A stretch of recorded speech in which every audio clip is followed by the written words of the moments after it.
অন্তর্বর্তীকালীন সরকারের কাছে আমাদের প্রত্যাশা ছিল এই অন্তর্বর্তীকালীন সরকারের প্রথম এবং প্রধান সংস্কার হবে আওয়ামী লীগকে, এই গণহত্যাকারী আওয়ামী লীগকে ফ্যাসিস্ট সন্ত্রাসী সংগঠন হিসেবে নিষিদ্ধ করবে। যেহেতু অন্তর্বর্তীকালীন সরকার দৃশ্যমান কোনো পদক্ষেপ নেয়নি এবং আমরা দেখেছি, আমরা বিভিন্ন সময় খুঁজে দেখি, আমরা তথ্য পেয়েছি এখানে বিভিন্ন তাদেরও অনিচ্ছা রয়েছে। আমরা উপদেষ্টাদেরকে বলতে চাই, আপনারা ছাত্র নাগরিকের আপনারা রক্তের উপরে দাঁড়িয়ে উপদেষ্টা হয়েছেন। সুতরাং আপনারা যদি মনে করেন আপনারা আপনাদের কুটচালের মধ্য দিয়ে আওয়ামী লীগকে আবার পুনর্বাসন করবেন, সেটির চেষ্টা হয়েছিল বিদায় আজকে আবার আমরা যমুনার সামনে দাঁড়াতে বাধ্য হয়েছে। ডক্টর মোহাম্মদ ইউনূস, আমরা আপনার কাছে শ্রদ্ধার সাথে আমরা আপনার কাছে বলতে চাই, শহীদদেরকে সাথে নিয়ে, শহীদদের পরিবারদেরকে সাথে নিয়ে, আহতদেরকে সাথে নিয়ে আমরা বলতে চাই আর কোনো টালবাহানা চলবে না। আপনি যে আওয়ামী লীগকে রাজনৈতিক দল বলছেন, আওয়ামী লীগ কখনোই কোনো রাজনৈতিক দল নয়। আমরা দেখেছি স্বাধীনতা পরবর্তী সময়ে পাকশাল কায়েমের মধ্য দিয়ে দেশে এক ধরনের গণতন্ত্র পরিবর্তে শেখ মুজিব মাফিয়াতন্ত্র চালু করেছিল। আমরা পরবর্তীতে দেখেছি আমরা শেখ মুজিব নিজস্ব বাহিনী দিয়ে জাসদের 30,000 নেতা কর্মীকে হত্যা করেছে। আমরা পরবর্তীতে দেখেছি কিভাবে নৃশংসভাবে আওয়ামী লীগের লুটতরাজের কারণে আমাদের ৭৪-এর বন্যায় 15 লক্ষ মানুষ মৃত্যুবরণ করেছে। আমরা দেখেছি পরবর্তী সময়ে যখন হাসিনা ক্ষমতায় এসেছে, হাসিনা শুধুমাত্র ক্ষমতায় থাকাকালীন নিজে শুধুমাত্র ফ্যাসিবাদী আচরণ করেছে, বিষয়টি এমন নয়। ক্ষমতার পূর্বেও আমরা লগি বৈঠার আচরণ আমরা হাসিনার কাছ থেকে আমরা দেখেছি। লগি বৈঠা দিয়ে বাইতুল মুকাররমের সামনে পিটিয়ে পিটিয়ে মানুষ হত্যা করতে আমরা দেখেছি। ক্ষমতার স্বাদ পাওয়ার সাথে সাথে 2009 সালে আমাদের ফার্স্ট লাইন অফ ডিফেন্স দেশপ্রেমিক আমরা দেখেছি যে বিডিআর সদস্যদেরকে হত্যা করা হয়েছে। আমরা দেখেছি পরবর্তী সময়ে এই আওয়ামী লীগের হাতে রক্ত লেগে রয়েছে। আওয়ামী লীগ 2013 সালে শাপলা হত্যাকাণ্ডের মধ্য দিয়ে দাড়ি টুপিওয়ালা ইসলাম প্রিয় ভাইদেরকে রাতের অন্ধকারে হত্যা করেছে। এই আওয়ামী লীগের হাতে ইতিহাসের স্তরে স্তরে রক্ত লেগে রয়েছে।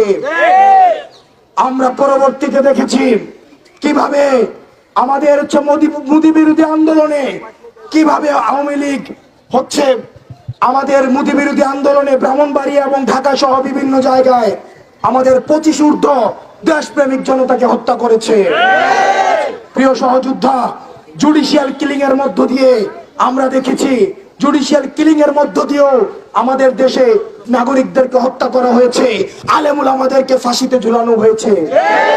আপনারা দেখেছেন দেলাওয়ার হোসেন সাঈদীর রায় যখন দেওয়া হয়, সেদিনও ঝালকাঠিতে কিভাবে আমাদের যৌথ বাহিনী নৃশংসভাবে মানুষকে হত্যা করেছে। ইতিহাসের স্তরে স্তরে এই রাজনৈতিক দলটি শুধু মানুষকে হত্যা করেছে। পরবর্তীতে আপনারা দেখেছেন 2024 সালে ছাত্র নাগরিকের উপরে ক্ষমতা টিকিয়ে রাখার জন্য কিভাবে হত্যা করেছে, মায়ের বুক খালি করেছে। আপনারা দেখেছেন শত শত স্ত্রীকে বিধবা করেছে, শত শত মাকে সন্তান হারা করেছে। আমরা এই আওয়ামী লীগকে আপনি যদি রাজনৈতিক দল হিসেবে ডক্টর ইউনূস দেখেন, আমরা বাংলাদেশি যারা রয়েছি, আমরা বাংলাদেশ পন্থী যারা রয়েছি, আওয়ামী লীগকে রাজনৈতিক দল হিসেবে দেখি না।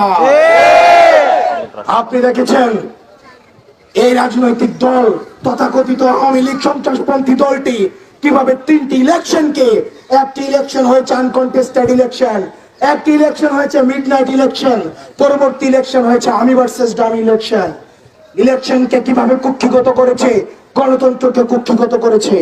এই আওয়ামী লীগকে যে রাজনৈতিক দল বলবে, আমরা তাকে বাংলাদেশ পন্থী মনে করি না। ডক্টর মোহাম্মদ ইউনূস, আমরা স্পষ্ট ভাষায় বলতে চাই, এই গাছের শিকড় রেখে আপনি ডালপালা কাটে আমাদেরকে মূলা ঝুলাবেন, স্বেচ্ছাসেবক লীগ, ছাত্রলীগ এবং যুবলীগকে নিষিদ্ধ করবেন আর আমরা এখান থেকে চলে যাব। যতক্ষণ না পর্যন্ত আওয়ামী লীগকে, ফ্যাসিস্ট গণহত্যাকারী আওয়ামী লীগকে সন্ত্রাসী সংগঠন হিসেবে ঘোষণা দিয়ে নিবন্ধন বাতিল করে রাজনৈতিক কর্মসূচি নিষিদ্ধ করার মধ্য দিয়ে তাদেরকে নিষিদ্ধ করা হয় এবং বিচারিক প্রক্রিয়া সুস্পষ্ট রুটম্যাপ আমাদের সামনে উপস্থাপন করা হয়, ততক্ষণ পর্যন্ত আমরা এই রাজপথ ছাড়ব না। আমরা স্পষ্ট ভাষায় বলতে চাই, অন্তর্বর্তীকালীন সরকারকে আমরাই বসিয়েছি, আমরা আপনার সহযোগিতা চাই। আপনি ফ্যাসিস্টকে পুনর্বাসনের যারা করার চেষ্টা করছে তাদের মধ্যে আমরা আপনাকে দেখতে চাই না। সেজন্য প্রিয় দেশবাসী, আজকে 5 জুম্মা আমরা এই যমুনার সামনে ফোয়ারাতে মঞ্চ তৈরি করা হচ্ছে। এই ফোয়ারার সামনে আমরা সর্বদলীয় নানা মত এবং নানা পথ, যারা ফ্যাসিবাদ বিরোধী প্রতিটি রাজনৈতিক দল, ফ্যাসিবাদ বিরোধী প্রতিটি রাজনৈতিক শক্তি, ফ্যাসিবাদ বিরোধী সাংস্কৃতিক শক্তি, ফ্যাসিবাদ বিরোধী যারা এই গত দীর্ঘ 1.5 দশকের বেশি সময় ধরে নির্যাতিত হয়েছে, নিপীড়িত হয়েছে, বিডিআর পরিবার, শাপলা হত্যাকাণ্ডের শিকার যে পরিবারগুলো রয়েছে, গুম খুনের শিকার যে ফ্যামিলিগুলো রয়েছে, আমরা সবাইকে সাথে নিয়ে আমরা আজকে এই ফোয়ারার সামনে থেকে এই হাসিনার এই রাজনৈতিক দলটিকে সন্ত্রাসী সংগঠন হিসেবে আপনি যখন ঘোষণা দিবেন, সেই জায়গা থেকে আমরা এই ঘোষণা নিয়ে ফোয়ারা থেকে আমরা বাসায় যাব। সেই পর্যন্ত সারা বাংলাদেশের জনগণকে আমরা বলবো, আপনারা নেমে আসুন। আপনারা জনতার কাতারে যেভাবে 5 আগস্টে নেমে এসেছিলেন, যেভাবে জুলাই নেমে এসেছিলেন, ঠিক সেভাবে নেমে আসুন। আমরা 5 জুম্মা ঢাকা শহরের যতগুলো মসজিদ রয়েছে, ঢাকা শহরের যতগুলো মানুষ রয়েছে, আমরা মসজিদে মসজিদে আমাদের প্রত্যেকদের ইমামদের কাছে আমাদের আহ্বান থাকবে, আপনারা মসজিদে মসজিদে অ্যানাউন্স করবেন। আপনারা ভুলে যান না, আপনাদেরকে এই আওয়ামী লীগ দাড়ি টুপি টেনে টেনে মসজিদ থেকে বের করেছে। আপনার খুতবা পর্যন্ত গণভবন থেকে ঠিক করে দেওয়া হতো।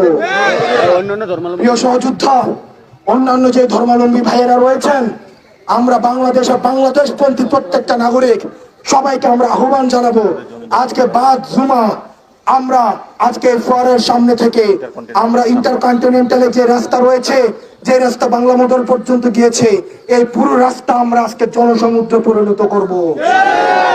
প্রিয় সহযোদ্ধা, আজকে বোঝা যাবে কারা আওয়ামী লীগের নিষিদ্ধ চায় আর কারা ব্যাকডোর ডিপ্লোমেসিতে ব্যস্ত।